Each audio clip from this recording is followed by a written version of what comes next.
சிறுகடிக்க ஆசை சரியில்லை. டுடே எபிசோடில் சிந்தாமணி இருந்துட்டு ரோகிணி கிட்ட போயிட்டு எதுக்காக அந்த முத்துவும் மீனாவையும் கிருஷ்ண பார்க்கறதுக்காக வர சொன்னேன், வரேன்னு சொன்னாலா இல்லைன்ட்டி அவங்க வரணும்னு சொல்லலை, வரமாட்டேன்னு சொல்லலை. ஆனால் இருந்தாலையும் கிருஷுக்காக அவங்க கண்டிப்பாக வந்தாலையும் வரலாம் அப்படின்ற மாதிரி சொல்லிடுறாங்க. அதுக்கு அடுத்ததாக பார்த்திங்கன்னா இவங்க கிட்ட சொன்னதை உன் புருஷன் மனோஜ் கிட்ட சொல்லியிருந்தா கண்டிப்பாக அவர் இங்கே வந்திருப்பாருல்ல, அவர்கிட்ட எப்படி நான் கிருஷை பற்றி சொல்ல முடியும்? பின்ன கிரிஷ் உங்கள் ஞாபகமாகவே இருக்கான், உங்களை பார்க்கணும்னு நினச்சிக்கிட்டே இருக்கான், உங்களால் அவனுக்கு ஃபீவரே வந்துருச்சு அப்படி இப்படின்னு எக்கச்சக்கமாக சொல்லியிருந்தேன்னா கண்டிப்பாக உன் புருஷன் இங்கே வந்திருப்பாரு. நீயும் அவரோட மனசை மாற்றிருந்துருக்கலாம். ஏன்னா மாஸ்டர் போகிற போக்க பார்த்தா கூடிய சீக்கிரமாகவே உங்களை பிரித்து வைக்க என்னனாலையும் செய்வாங்க போல இருக்கு. அதனால் இந்த மாதிரி சின்ன சின்ன சந்தர்ப்பத்தை எல்லாத்தையும் நீ பயன்படுத்திக்கணுமா அப்படின்ற மாதிரி சொல்லிக்கிட்டு இருக்காங்க. என்னமோ ஆண்டி, எனக்கு கிரிஷ் பற்றி நினப்பு மட்டும்தான் இருந்ததை தவிர மற்றபடி மனோஜ் கிட்ட போயிட்டு இதெல்லாம் சொல்லணும்னு எனக்கு தோணவே இல்லை ஆண்டி அப்படின்ற மாதிரி சொல்லிக்கிட்டு இருக்காங்க. இனிமேலாச்சும் பார்த்து நடந்துக்கோமா அப்படின்ற மாதிரி சொல்கிறாங்க. அதுக்கு அடுத்ததாக இருமா, யாரோ கதவை திறக்கிற மாதிரி இருக்குது, நான் போய் அந்த ரூமில் மறைஞ்சிக்கிறேன், ஏன்னா முத்து மீனாவை கூட இருக்கலாம்ல, நான் இங்கே இருக்கிறது தெரிஞ்சால் பெரிய பிரச்சனை ஆகிடுமா அப்படின்ற மாதிரி சொல்கிறாங்க. சரிங்க ஆண்டி, நீங்கள் போயிட்டு அந்த ரூமில் மறைஞ்சிக்கோங்க அப்படின்ற மாதிரி யோகினி சொல்கிறாங்க. சிந்தாமணி மறைஞ்சிக்கிட்டதுக்கு அப்புறமா கதவை ஓப்பன் பண்ணுறாங்க. அக்கா, நான் இங்கே வந்துட்டேன் அப்படின்ற மாதிரி சொல்லிக்கிட்டு இருக்காங்க. நீ எதுக்காக இங்கே வந்திருக்க சத்யா? மறுபடியும் ஏதாவது ஆளுங்களை கூட்டிகிட்டு வந்திருக்கியா? அதெல்லாம் ஒன்றும் கிடையாது, என் அக்காவையும் மாமாவையும் கிரிஷ் பார்க்கணுன்னு சொன்னால, அதனால தான் வீடியோ காலில் காட்டலான்னு இங்கே வந்திருக்கேன் அப்படின்ற மாதிரி சொல்லிடுறாங்க. அதுக்கு அடுத்ததாக பார்த்திங்கன்னா, அக்கா நான் இங்கே வந்துட்டேன், நீ கிரிஷ்கிட்ட பேசு அப்படின்ற மாதிரி சொல்லிடுறாங்க. ஹாய் கிரிஷ், எப்படி இருக்க?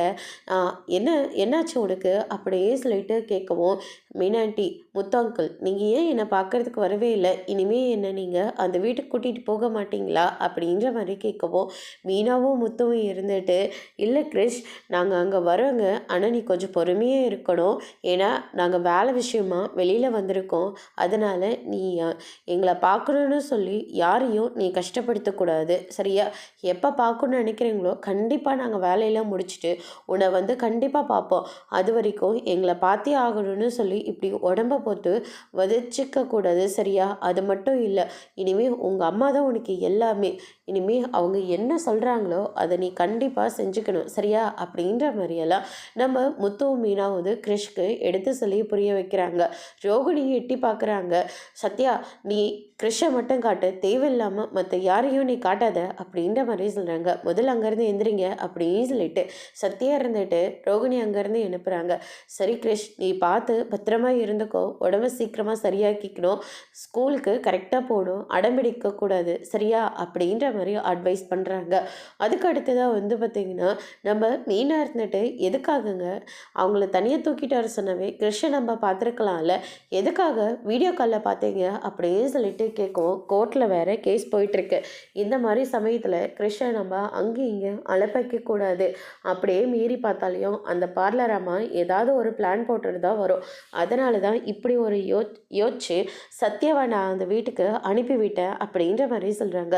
நல்ல வேலை பண்ணியிருக்கீங்க நீங்கள் அப்படின்ற மாதிரி நம்ம மீனா சொல்லிக்கிட்டு இருக்காங்க. எனக்கும் மூளை வேலை செய்யுமா அப்படின்ற மாதிரி ஒரு பக்கம் சொல்லிக்கிட்டு இருக்காங்க. அதுக்கு அடுத்ததாக பார்த்திங்கன்னா இந்த பக்கம் நம்ம ஸ்ருதி இருந்துட்டு நடுவில் ஒரு ஆளை நிற்க வச்சுட்டு நம்ம ரவிக்கிட்ட போயிட்டு பேசிக்கிட்டு இருக்காங்க. அந்த நீத்துவை பார்க்குறதுக்காக என் அப்பா அம்மா போயிருக்காங்க, பணத்தை கொடுத்ததுக்கு வேண்டாம் உன் மாப்பிள்ளையை நான் விரும்புகிறேன்னு சொல்லியிருக்கா, அவ்வளோ திமிர எடுத்துவாவ, அவ என்ன சொன்னாலையும் அப்படியே கேட்டுக்கிட்டு இருக்காரு, வர வர எனக்கு பிடிக்கவே இல்லை அப்படின்ற மாதிரி சொல்லிக்கிட்டு இருக்காங்க.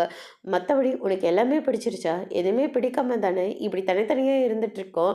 இங்கே பாருங்கள், அவங்க அப்பா அம்மா போய் பார்த்தது எனக்கு நல்லாவே தெரியும், நீத்து பணத்தையும் வேண்டான்னு சொன்ன விஷயமும் எனக்கு தெரியும், ஆனால் என்ன தான் லவ் பண்ணுறன்ற விஷயம் எனக்கு தெரியாது அப்படின்ற மாதிரி சொல்லிகிட்டு இருக்காங்க. அடிச்சு போடி அப்படின்னு சொல்லிட்டு ரெண்டு பேரும் மாறி மாறி சண்டை போட்டுக்கிறாங்க. அதுக்கு அடுத்ததான் இந்த பக்கம் நம்ம மனோஜை வெளியே போட்டு விட்டுறாங்க. வெளியே உட்காந்துக்கிட்டு அவர் ரொம்பவே வருத்தத்தோடு இருக்காங்க. நடுவில் இந்த கொசு தொல்லை வேற தாங்க முடியல அப்படின்ற மாதிரி சொல்லிக்கிட்டு இருக்காங்க. மீனா இருந்துட்டு ரூம்குள்ளே போகிறதுக்காக கதவை தட்டிக்கிட்டு இருக்காங்க. ஒரு நிமிஷம் இரு மீனா அப்படின்ற மாதிரி சொல்கிறாங்க. என்ன இப்படி வெளியே படுக்க வச்சுட்டு நீங்கள் 2 பேரை மட்டும் சந்தோஷமா இருக்கீங்கல்ல அப்படின்னு சொல்லிட்டு மனோஜ் இருந்துட்டு ரொம்பவே கோவத்தில் இருக்காரு. அதுக்கு அடுத்ததாக வந்து பார்த்தீங்கன்னா, என்னங்க இது சீரியல் செட்டெல்லாம் வேறு போட்டிருக்கீங்க, எதுக்கு இது? இது அழகா மின்மினி பூச்சி மாதிரி இருக்கும்ல, அதனால தான் இதை போட்டிருக்கேன். ரொம்ப நாள் கழிச்சு ரூமில் இருக்கோம், ஏன்னா இத்தனை நாள் வெளியே படுத்துக்கிட்டு இருந்தோம், யாராச்சும் வந்துடுவாங்களான்னு சொல்லிட்டு அதிகமாக பேசக்கூட மாட்டோம் அப்படின்ற மாதிரிலாம் முத்து வந்து சொல்லிக்கிட்டு இருக்காங்க. ஆனால் இப்போ அப்படி கிடையாது இல்லை, நமக்குன்னு ஒரு ரூம் வந்தாச்சு, நம்ம ரொம்ப சந்தோஷமாக இருக்கலாம் அப்படின்ற மாதிரி சொல்லிக்கிட்டு இருக்காங்க. அது மட்டும் இல்லைங்க, இந்த ரூம் கிடச்சிருச்சுன்னு சொல்லிட்டு நம்ம மேலே ரூம் போடுறத மறந்துடக்கூடாது. அதெல்லாம் எனக்கு நல்லாவே ஞாபகம் இருக்குது. இந்த ரூமுக்காக கூட எங்கள் அம்மா சீக்கிரமாக மனோஜுக்கு வேற ஒரு பொண்ணை பார்த்து கல்யாணம் பண்ணாலே பண்ணலாம் அப்படின்ற மாதிரியெல்லாம் நம்ம முத்து வந்து சொல்லிக்கிட்டு இருக்காங்க. அதுக்கு அடுத்ததாக 2 பேரும் சந்தோஷமாக அவங்க வாழ்க்கையை தொடங்குறாங்க. அதுக்கு அடுத்ததாக வந்து பார்த்திங்கன்னா, மனோஜ் இருந்துட்டு வெளியில் ஒரு இடத்துல காரை நிப்பாட்டி வச்சுருக்காங்க. ரோகிணி காரில் ஏறி உட்காந்துக்கிட்டு பயங்கரமாக பிரச்சனை பண்ணிகிட்டு இருக்காங்க. நம்ம 2 பேரும் ஹஸ்பண்ட் ஒய்ஃப் லாங் டிரைவ் போய் ரொம்ப நாள் ஆச்சு, ஒரு லாங் டிரைவ் போகலாம் அப்படின்ற மாதிரி சொல்லிக்கிட்டு இருக்காங்க. நான் உன் கூட பேசுறது தெரிஞ்சால் எங்கள் அம்மா பயங்கரமாக சண்டை போடுவாங்க, மரியாதையாக கீழே எந்திரிச்சு போயிடு அப்படின்ற மாதிரி சொல்லிக்கிட்டு இருக்காங்க. எப்போ பாரு அம்மா அம்மான்னு சொல்லிக்கிட்டு, இப்போ உங்கள் அம்மாவை பற்றி யோசிக்காது, என்னை பற்றி யோசி அப்படின்ற மாதிரி ரோகிணி வந்து சொல்லிக்கிட்டு இருக்காங்க. அதுக்கடுத்து தான் உன் கூட பேச ஒன்றும் இல்லை, காரை விட்டு இறங்கு, நான்லாம் இறங்க மாட்டேன், நீ இறங்கலைன்னா இரு, நான் இறங்குறேன் அப்படின்னு சொல்லிட்டு நம்ம மனோஜை காரை இறங்கி விட்டுட்டு அவர் பாட்டுக்கு ஓடிட்டுருக்காங்க. பின்னாடியே ரோகிணியும் துரத்தி ஓடிட்டுருக்காங்க. ரோகிணி என்னை விட்டுரு, என்னால் ஓட முடியல, தயவு செஞ்சு என்னை விட்டுரு அப்படின்ற மாதிரி சத்தம் போட்டுட்ருக்காங்க. என்னடா இது, இவன் தூங்குற போது கூட அவ பேரை தான் சொல்லிக்கிட்டு இருக்கான் அப்படின்னு சொல்லிட்டு நம்ம விஜய் இருந்துட்டு ரொம்பவே கோவப்பட்டு அவரை எழுப்பி விடுறாங்க. என்னடா இதெல்லாம் அப்படின்னு சொல்லிட்டு கேட்கவும், கனவு வந்துருச்சுமா, கனவுல அவள் என்னை துரத்திட்டு வர மாதிரி கனவு வந்தது, அவளை பற்றி நினைக்காதுன்னு உங்கள்கிட்ட எத்தனை தடவை சொல்லியிருக்கேன், நானும் நினைக்கக்கூட தரமாக பார்த்துட்ருக்கேன், ஆனால் கனவுலையும் அவள் தானே வந்து நிற்கிறா அப்படின்ற மாதிரி மனோஜ் வந்து சொல்கிறாரு. அதுக்கு அடுத்ததாக வந்து பார்த்திங்கன்னா, விஜயா இருந்துட்டு ஃபோனை பார்த்துக்கிட்டு இருக்காங்க. ஃபோனில் வந்து மனோஜும் ரோகிணியும் டான்ஸ் போடுற மாதிரியெல்லாம் இருக்குது. என்னடா இதெல்லாம் அப்படின்னு சொல்லிட்டு சத்தம் போட்டுட்ருக்காங்க. அதுக்கு அடுத்ததாக அண்ணாமலை வராங்க.